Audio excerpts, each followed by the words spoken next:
Hai, Assalamualaikum warahmatullahi wabarakatuh. Welcome back to channel Lumina Indonesia.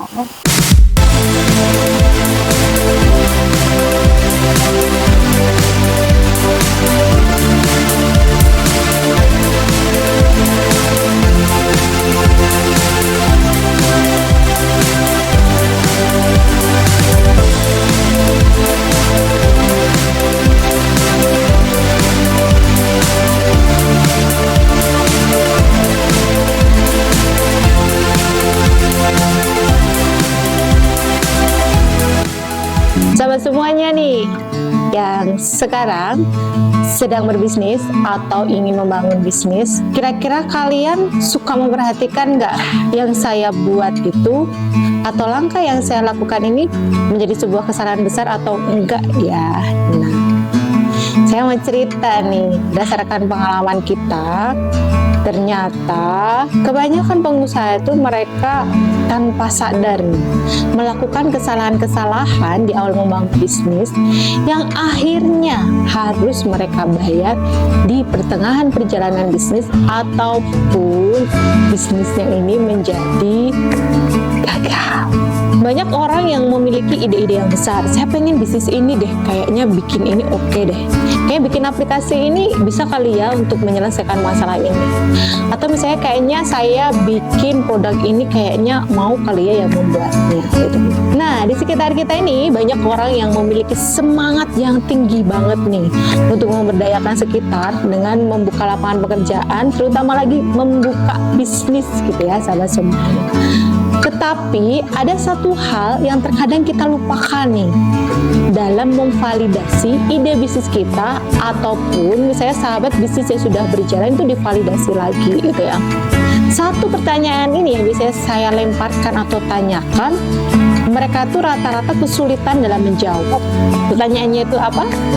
Pertanyaannya adalah, ketika sahabat ingin membangun bisnis, apakah sahabat bisa menjawab pertanyaan saya yang berikut ini? Sebenarnya bisnis sahabat ini hadir untuk menyelesaikan masalah apa sih?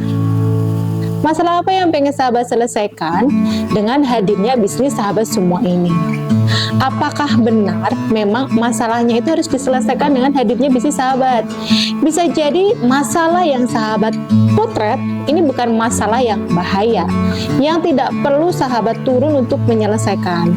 Di sini kita sebagai seorang pembisnis, entrepreneur itu harus memiliki keahlian atau sensitivitas dalam melihat mana sih permasalahan yang penting dan berbahaya yang perlu kita selesaikan, dan mana sih permasalahan yang penting tapi tidak berbahaya. Tanpa kita ikut turut menyelesaikan masalah itu, ya mereka kan berjalan baik-baik saja, tidak ada yang perlu dikhawatirkan dan diragukan. Dengan sahabat bisa menjawab pertanyaan pertama ini, sahabat akan memiliki fundamental bisnis yang kuat. Dan sahabat juga tahu nih apa yang harus dilakukan. Misalnya, contohnya sahabat ingin membuat pakaian jas hujan. Kan udah banyak nih pakaian jas hujan. Nah, permasalahan apa sih sebenarnya yang pengen sahabat selesaikan dengan membuat produk jas hujan ini? Misalnya, sahabat pengen nih jas hujan ini bisa dipakai oleh anak-anak sekolah TK. Tapi yang gimana nih? Sekolah TK yang mana? Nah, itu perlu spesifik banget. Disinilah selain pertanyaan pertama tadi penting untuk bisa dijawab dan dijelaskan dengan detail dan runut gitu ya. Permasalahan siapa nih yang pengen kita selesaikan dengan hadirnya bisnis kita ataupun hadirnya layanan kita? Bisnis kita ini menyelesaikan permasalahan apa dan permasalahan siapa sih sebenarnya? Karena kalau kita bisa memotret lebih spesifik lagi hal ini, tentu kita akan bisa menghindari kesalahan fatal dalam bisnis kita. Bisnis kita akan jauh lebih cepat untuk tumbuh dan jauh lebih kuat lagi dan rentan ketika menghadapi berbagai permasalahan. Hal ini terkadang sering tidak terfikirkan dengan clear dan detail ya untuk para founder biasanya ya. Nah, sekarang karena sahabat sudah menonton video ini, coba sahabat coret-coret sendiri kira-kira bisnis sahabat ini atau hadirnya bisnis sahabat ini sebenarnya pengen menyelesaikan masalah apa sih? Dan apakah masalah ini memang benar-benar berbahaya? Dan apakah masalah ini memang perlu diselesaikan dengan adanya bisnis sahabat? Kalau sudah yakin dengan pertanyaan saya ini kita bisa bergeser nih, masuk nih. Sebenarnya produk kita ini pengen dibuat untuk siapa? Secara detail ya. Ketika kita sudah tahu siapa yang pengen kita tuju, maka kita juga bisa meng-create value apa yang sesuai.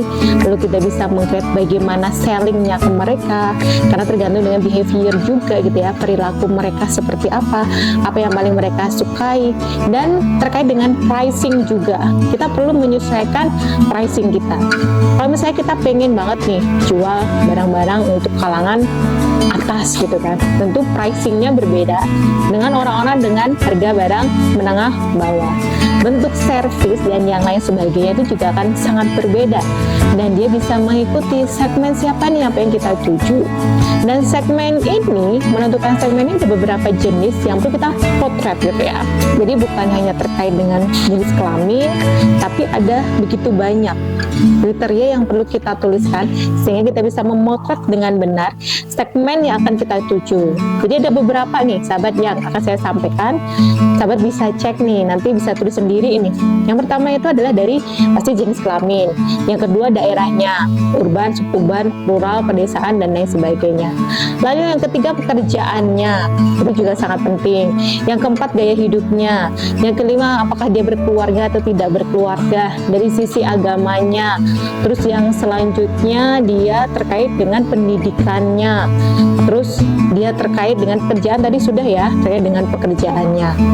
Yang lainnya juga terkait dengan kebiasaannya, hobinya dia apa gitu. Nah ini 9 yang kalau sahabat bisa menentukan, karena kurang lebih ada sekitar 19 ataupun 20 kriteria dalam kita menentukan segmen yang tepat.